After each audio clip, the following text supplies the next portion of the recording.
Este ejemplo nos dice, un atleta de salto de longitud deja el suelo a un ángulo de 20 grados respecto a la horizontal con una rapidez de 11 metros sobre segundo. Determina la altura máxima que alcanza y la distancia horizontal recorrida. Ok, este es un problema de tiro parabólico. Vamos a ver qué información tenemos. Pues nos mencionan un punto inicial en X, entonces podemos asumir que la posición inicial horizontal es 0. Entonces marquemos que X0 es igual a 0 metros. El atleta parte del suelo, entonces la posición vertical también es de 0 metros, la altura vertical. ¿Qué tenemos? Pues la aceleración horizontal en tiro vertical, en tiro parabólico, decimos que es de 0. 0 metros sobre segundo al cuadrado, mientras que la aceleración vertical corresponde a la gravedad, que la vamos a manejar como menos 9.81.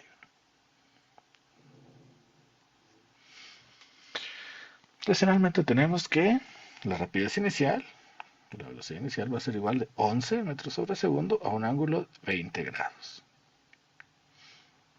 Esto quiere decir que en la trayectoria del tiro, en el momento en el que parte del suelo, tenemos un ángulo de 20 grados a 11 metros sobre segundo. Eso sería lo que nos está diciendo. Pero pues para resolver este problema podemos resolver por separado el movimiento vertical y el movimiento horizontal. Entonces esta velocidad inicial la tenemos que descomponer en sus componentes X y componentes Y.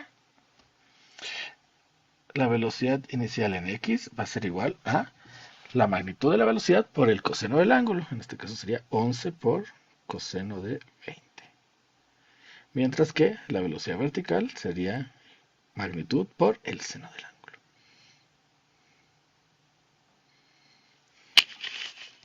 Esto nos da como resultado aproximadamente 10 metros sobre segundo horizontalmente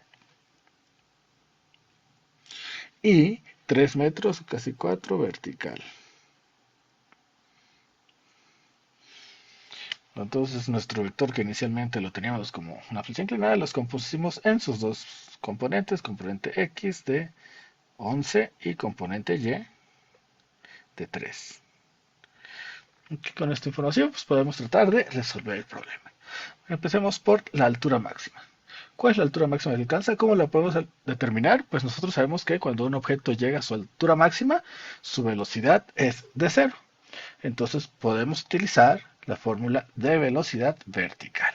Entonces, cuando un objeto llega a su altura máxima, implica que su velocidad vertical es de 0 metros sobre segundo.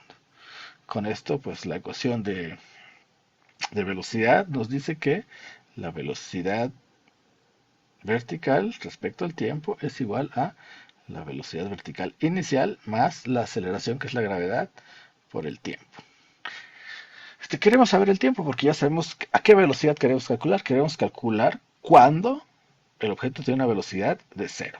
Entonces nos quedaría 0 va a ser igual a velocidad inicial vertical 3.76 menos 9.81 por el tiempo. De esto podemos despejar el tiempo y como nos queda la ecuación, el tiempo en el que la velocidad de cero es igual a menos 3.76 sobre menos 9.81. El numerador es metros sobre segundo, el denominador es metros sobre segundo al cuadrado, y esto nos daría aproximadamente 0.4, 0.38 segundos. Entonces, el atleta alcanza su altura máxima a los 0.38 segundos. Todavía no sabemos cuál es la altura, pero esto lo podemos calcular de manera relativamente sencilla utilizando la expresión de altura máxima, que sería la altura es igual a la altura inicial más velocidad inicial vertical por tiempo más un medio de la gravedad por tiempo al cuadrado. Vamos a calcular la altura máxima cuando t es igual a 0.38. Entonces la altura máxima es igual a evaluar a la altura en 0.38.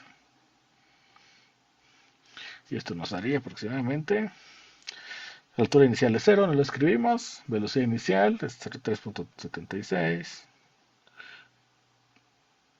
por el tiempo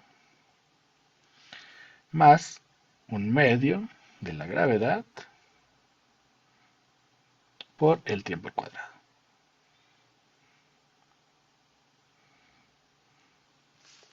Haciendo estos cálculos, encontramos que la altura máxima es aproximadamente 0.7 metros. Bien, ya resolvimos la primera parte. Para la distancia horizontal, hay dos formas. Vamos a hacer la forma sencilla. La forma calculada sería calcular el tiempo en el que la altura es igual a cero. Cuando lo hacemos con la fórmula de la altura, y nos quedaría una ecuación, un polinomio de segundo grado, despejamos, obtenemos las raíces y nos daría un valor de t para saber cuándo el atleta llega nuevamente al suelo. Pero por simetría de tiro parabólico, el tiempo que tarda en llegar a su altura máxima es la mitad del tiempo en el que llega nuevamente al suelo. Esto es considerando cuando el punto inicial es cero y la altura inicial es cero y la altura final es cero. Entonces, el tiempo en el que llega a la altura máxima es realmente la mitad del tiempo del recorrido total. Por lo tanto, el tiempo de recorrido total o el tiempo en el que se alcanza la longitud máxima, la distancia horizontal máxima, simplemente es igual a 2 veces el tiempo en el que alcanzamos la altura máxima. O 0.38 por 2, esto es aproximadamente 0.77 segundos, ahí con algunos redondeos. Entonces el atleta tarda 0.77 segundos para hacer todos sus saltos, desde que parte brinca del suelo hasta que vuelve a llegar al suelo. Entonces, para saber cuánto fue el recorrido horizontal, simplemente evaluamos la ecuación de posición horizontal con este tiempo. La ecuación de posición horizontal es la posición horizontal respecto al tiempo, es igual a la posición inicial más velocidad inicial horizontal por tiempo más un medio de la aceleración horizontal por tiempo al cuadrado. Esto es relativamente sencillo. Vamos a tener que el desplazamiento horizontal máximo es igual a evaluar la posición horizontal a los 0.77 segundos. La posición inicial es 0, no lo escribimos. De ahí tenemos que la velocidad inicial horizontal tenía que ser 10.34 y el tiempo que acabamos de calcular es 0.77. Y de ahí tendríamos más un medio de aceleración por tiempo al cuadrado, pero en tiro parabólico la aceleración horizontal la manejamos como 0, entonces eso ya no lo escribimos y nos queda entonces simplemente esa multiplicación que nos da aproximadamente 8 metros. Entonces, la altura máxima del atleta es de 0.72 metros, su desplazamiento horizontal máximo es de 7.93 metros.